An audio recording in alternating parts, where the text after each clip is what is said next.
The observation deck of Station Kelmar 9 smelled faintly of burnt circuitry and recycled air, which was fitting because nothing about this day was going to end well. Senior Monitor Vesh'kara stood at the primary scanner array, all four of her eye stalks focused on the readout that made absolutely no sense. Behind her, junior technician Plim was making that annoying clicking sound he always made when he was nervous, which was constantly, so really it should not have bothered her anymore, but today it did. "Tell me again," Vesh'kara said slowly, her mandibles twitching with irritation. "Tell me exactly what you saw." Plim's membrane flickered through 3 shades of anxious yellow. The vessel dropped out of compression space at Mark 7.2, standard approach vector, no weapons, hot, no shields raised. Transponder identified it as a human exploration craft. Designation Whisper. Whisper. Vesh'kara let the word roll around in her mouth like a bad piece of fruit. How perfectly understated. "Yes, Monitor." The craft requested docking clearance. Standard protocols. Everything was quiet. "Quiet," Vesh'kara repeated, because apparently today was the day for repeating obvious things. She pulled up the visual feed from the docking bay. The human ship sat there like an innocent metal egg, hull still cooling from its trip through the void. Small, unassuming, absolutely not threatening in any conceivable way. Which was exactly why every single one of her survival instincts was screaming. "How long ago did it dock?" she asked. 17 minutes. "And the occupant?" Plim's color shifted to a sickly green. "Single human female. She disembarked 12 minutes ago, cleared customs without incident, provided documentation for a standard cultural exchange visit." Vesh'kara felt her secondary heart skip a beat. Where is she now? According to tracking, she is in the Visitors' Quarter, Section 9, Room 412. She has not left. Has not left, Vesh'kara said.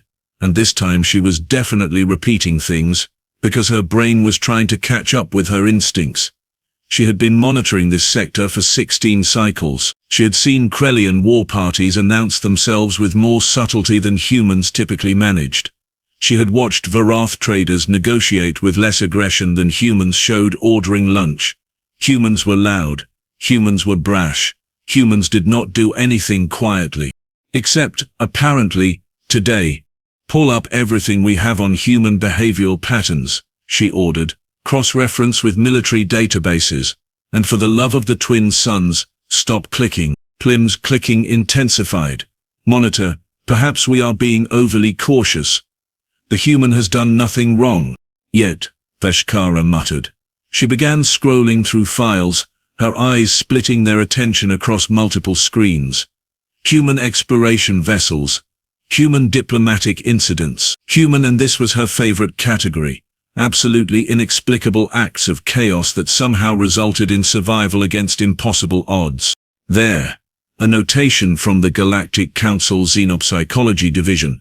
She read it once, twice, then a third time because surely it could not actually say what she thought it said. "Plim, does this report really suggest that humans are more dangerous when they are being calm?" "That is what it says, Monitor." "That is insane." "It is well documented, Monitor." Vesh'kara sat back in her chair, which creaked under her carapace. "So let me make sure I understand this correctly. When humans are yelling and making threats and generally behaving like the galaxy's most aggressive toddlers, that is when they are safe. But when they are quiet and polite, that is when we should be worried. According to the Xenopsychology Division, yes. That makes no evolutionary sense whatsoever. Plim's membrane pulsed. "Humans rarely do, Monitor." A chime echoed through the observation deck. Vesh'kara's primary display lit up with an incoming communication request. "Origin point, Section 9, Room 412. "Oh, wonderful," Vesh'kara said. "She is calling us." "Should I answer?" Plim asked, his voice climbing an octave. "No, let us just ignore the potentially apocalyptic human and hope she goes away." Vesh'kara slapped the accept button with more force than necessary. "This is Senior Monitor Vesh'kara. How may I assist you?" The screen resolved into an image that made Vesh'kara's primary heart sink. The human was young by their standards, probably mid-20s in their confusing measurement of years. Dark hair pulled back in a simple tail, brown eyes that seemed entirely too calm. She wore a plain grey jumpsuit with no insignia, no weapons visible, no armor plating. She smiled, and it was a small, pleasant smile that did not reach those entirely too calm eyes. "Hello," the human said. Her voice was soft, polite, quiet. "My name is Kira Valdez. I hope I am not disturbing you." "Not at all," Vesh'kara lied, "because that was what you did when a predator species contacted you and asked if they were being inconvenient. How may Station Kalmar 9 serve you? I was wondering if you could direct me to the station commander. I have a message to deliver." Vesh'kara felt her secondary stomachs clench. A message? From whom? The Human Defense Initiative. Kira Valdez's smile did not change, did not waver. "It is regarding the recent incident in the Tariff system." Oh no. Vesh'kara pulled up her secondary screen with 3 of her manipulator arms while keeping one eye stalk on the human. The Tariff incident. 3 weeks ago, a border dispute between the Krevan Empire and the Sulith Confederacy that had gotten out of hand, as border disputes typically did.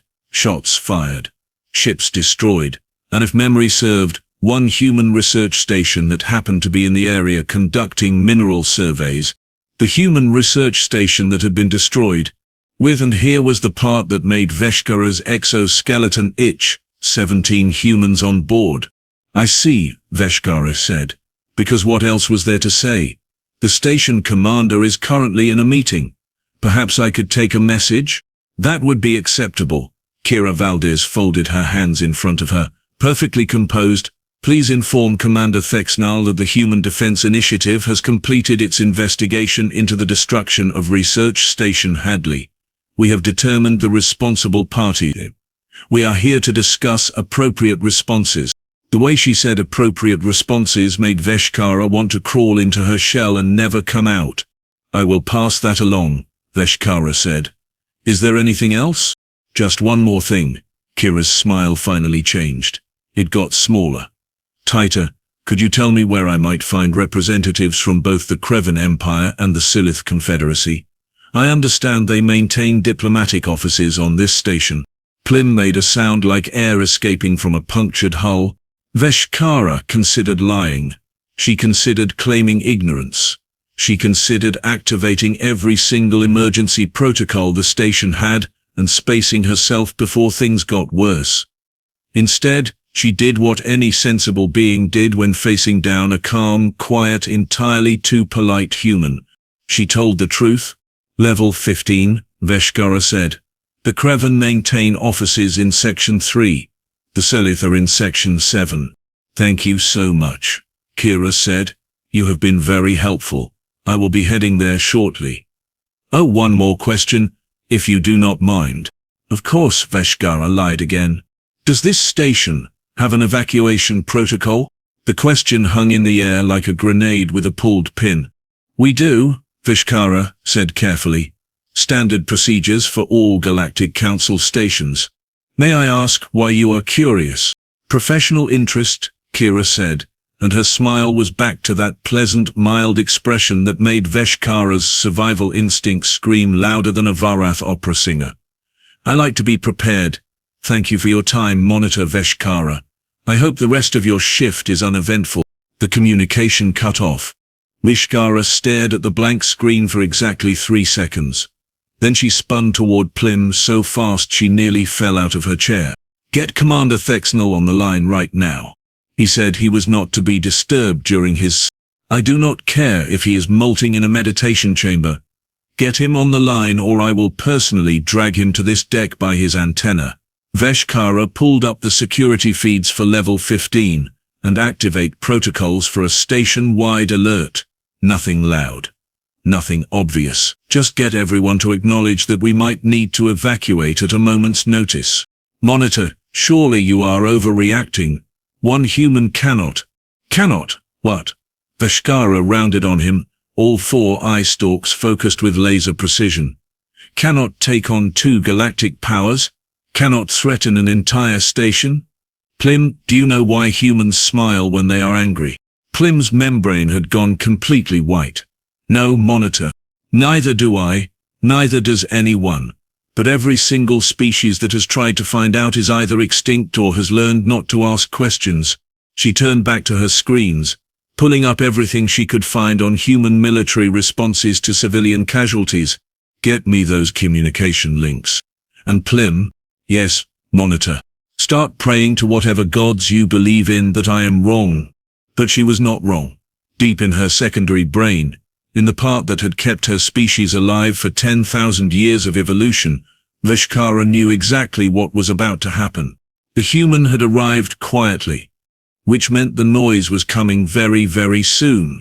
Commander Thexnell did not appreciate being disturbed during his afternoon meditation, which he made abundantly clear by using 17 different curse words in 3 languages, none of which Vesh'kara had heard before, and several of which might have been anatomically impossible. Monitor, this had better be worth the interruption, he hissed through the communication link, his scales rippling with irritation. Commander, we have a situation. Vesh'kara pulled up the recording of her conversation with Kira Valdez and transmitted it to his personal display. A human arrived 30 minutes ago. She is asking about the Tarath incident. There was a pause, a long pause. The kind of pause that happened when someone's brain was catching up with their impending doom. When you say asking about, Thexnell said slowly, do you mean asking in the sense of gathering information or asking in the sense of bringing information? The second one, Commander. Another pause. This one was accompanied by what sounded like Thexnell banging his head against something solid. Where is she now? Heading toward level 15. She requested the location of both Kreven and Sulith diplomatic offices. Stop her. On what grounds, Commander? She has broken no laws. Filed all proper documentation. She is technically a registered visitor engaging in lawful activities. Then follow her. Thexnell snapped. Monitor every move, and get security teams to level 15 immediately. Discreetly. If she even looks at someone wrong, I want 50 armed guards between her and the rest of the station. Vesh'kara switched her attention to the security feeds. Kira Valdez had left her quarters exactly 90 seconds ago. She walked with an easy stride, hands empty at her sides, nodding politely to the few beings she passed in the corridor. A Sulith merchant gave her a curious look. A Vorath family crossed to the other side of the hallway without really knowing why. Instinct, Vesh'kara thought. Even species that had never encountered humans before could sense when a predator walked among them. Commander, she is taking the main transit lift to level 15. Should I lock it down? Can you do so without making it obvious? Vesh'kara checked the systems, not without triggering emergency alerts that would panic the entire station. Then let her proceed. But get those security teams in position now. Vesh'kara issued the orders, watching as security indicators began moving toward level 15 from multiple directions. Chief of Security Malkvin acknowledged the command with his usual efficiency, deploying teams to strategic positions throughout the diplomatic sector. 12 guards at the Kreven offices, 12 at the Sulith, 20 more scattered throughout the corridors. It should have been reassuring. 46 trained security personnel against 1 unarmed human. It was not reassuring at all. The transit lift deposited Kira Valdez on level 15 at exactly 1400 hours station time. She stepped out into a wide corridor lined with the flags and symbols of 24 different species. The diplomatic sector was designed to be impressive, with soaring ceilings and crystalline light fixtures that refracted into rainbows across polished floors. It was meant to inspire awe and respect for the grandeur of galactic civilization. Kira Valdez barely glanced at it. She turned left toward the Kreven offices, with the confidence of someone who knew exactly where she was going, and exactly what she was going to do when she got there. Visual confirmation, Vesh'kara reported to Commander Thexnell. Subject is approaching Kreven diplomatic offices. No visible weapons, no aggressive posturing. Keep watching. Kira stopped outside the Kreven entrance, a massive door carved with the Empire's traditional war reliefs. She pressed the visitor chime and waited, hands clasped behind her back like a student waiting for a teacher. Polite, patient, entirely non-threatening. The door opened. Ambassador Krevshan appeared. all 7 feet of scaled diplomatic authority, wrapped in formal robes. He looked down at the small human with the sort of condescending tolerance that came naturally to a species that had ruled half a galaxy for 3 centuries. "Yes?" His voice rumbled like distant thunder. "May I help you, Ambassador Krevshan?" Kira's voice was clear on the security audio. "My name is Kira Valdez. I represent the Human Defense Initiative. I am here regarding Research Station Hadley." Krevshan's expression did not change, but his secondary eyelids flickered. "Just once. I am afraid I do not understand the reference. Perhaps if you filed a formal inquiry through proper channels." 3 weeks ago, Kira continued as if he had not spoken, vessels under Krevan military command fired upon and destroyed a civilian research station in the Tarath system. 17 humans were killed. The station was clearly marked as neutral territory. It had no weapons, no shields, no military capabilities whatsoever. "Young human, you are clearly misinformed." Krevshan's tone was dismissive. The Krevan Empire engaged in lawful defensive operations against Silith aggression. If a research station was damaged, it was unfortunate collateral damage in a military conflict zone. These things happen in war. "These things," Kira repeated softly. Something in her tone made Vesh'kara's primary heart skip. "Yes," Krevshan said. "Regrettable, certainly, but unavoidable. The Empire has already filed the appropriate reports with the Galactic Council. Your government will receive compensation, as per standard protocols. Now if you will excuse me—" "No." The single word stopped Krevshan mid-turn. He looked back at the human, really looked at her for the first time, and Vesh'kara saw the exact moment he realized his mistake. "I beg your pardon," Krevshan said. "I said no," Kira smiled. It was a terrible smile. "You do not get to kill 17 humans and call it collateral damage. You do not get to file reports and pay compensation and pretend it never happened.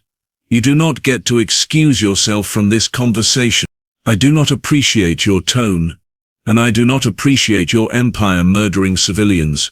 Kira's voice remained soft, calm. "So here is what is going to happen, Ambassador. You are going to contact your government immediately. You are going to inform them that they have 72 hours to issue a formal apology, pay full restitution to the families of the deceased, and deliver the commanding officers responsible for the attack to human custody for trial."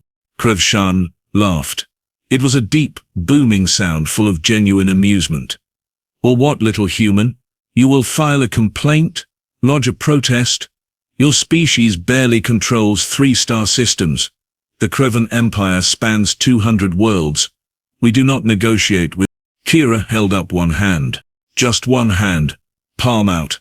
A simple gesture that meant stop. And something changed. Vesh'kara could not explain what it was. The temperature in the corridor had not dropped. The lights had not flickered. No alarms had sounded. But every single being on level 15 suddenly felt it. That primal ancient warning that predators gave prey. That fundamental shift in the air that said, "Run." "Let me be very clear," Kira said, and her voice was still soft, but now it carried an edge sharp enough to cut through hull plating.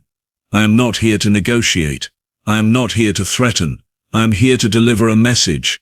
What happens next depends entirely on your response. So I am going to ask you one more time, Ambassador. Will you comply with our demands?" Krevshan's diplomatic mask had cracked. His scales had begun to darken, a defensive response his species showed when threatened. "This is absurd. Even if I wanted to comply, the Empire would never—" 10, Kira said. "What? 9. What are you doing?" 8. Kira's expression had not changed. Still calm, still composed. 7. "This is ridiculous. I am contacting security." 6, 5, 4. Krevshan took a step back. Then another. "You cannot possibly think." 3. Every security guard on level 15 had their weapons trained on Kira Valdez, 46 trained professionals ready to fire on command. It should have been overwhelming force. It should have been enough to stop anything. 2. Vesh'kara's claws were frozen over the emergency lockdown controls. Commander Thexnall was shouting something through the communication link, but she could not hear him over the sound of her own heart's hammering. 1. Kira lowered her hand, and nothing happened. For exactly 1 second, nothing happened. The universe held its breath. Every being on level 15 waited for whatever apocalypse the human had threatened. Then Kira smiled again, and this time it was genuinely warm. "Thank you for your time, Ambassador," she said pleasantly. "I will be in my quarters if you change your mind. Have a lovely day." She turned and walked away, her footsteps echoing down the empty corridor. Crevshan stood in his doorway, scales still dark, breathing heavily. "What just happened?" he asked no one in particular. Chief of Security Malkvan lowered his weapon slowly. "I have no idea." Vesh'kara finally remembered how to breathe. "Commander, the human is returning to her quarters. No incident, no violence. Nothing." "Then what was all of that?" Thexnall demanded. "I do not know." Vesh'kara watched Kira Valdez step calmly into the transit lift. "But I think we need to find out what happens when humans count down from 10 and nothing occurs, because I have a terrible feeling that the nothing is the important part." She was absolutely right. The explosion happened 6 hours later, not on the station, not anywhere near the station. The explosion happened in Krevan space, in the Imperial Fleet's primary staging area near the 4th moon of Krev Prime, 300 warships, the pride of the Krevan military, all sitting in neat formation, powered down for routine maintenance. Someone had hacked into their navigation systems. Someone had quietly, calmly, without setting off a single alarm, reprogrammed every single ship's autopilot with a simple instruction. If no apology was issued within 72 hours, all ships would simultaneously fire their main engines at full power while pointed directly at each other. The Krevan Empire discovered this exactly 12 minutes after the deadline expired. They had 90 seconds to issue the apology before 300 capital ships turned their own staging area into the galaxy's most expensive fireworks display. The apology was issued in 45 seconds. The restitution payments were authorized in 60. The commanding officers were delivered to human custody in 72. And Kira Valdez sat in her quarters on Station Kelmar 9, drinking something called tea, reading a book on Galactic Council diplomatic protocols, and smiling that small, pleasant, entirely too calm smile.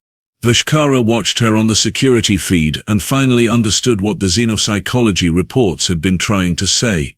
Humans were not more dangerous when they were calm. They were more dangerous when they had already planned everything 10 moves ahead and were just waiting for everyone else to catch up. The human had arrived quietly, and the galaxy had learned very quickly that quiet humans were the ones you needed to worry about most.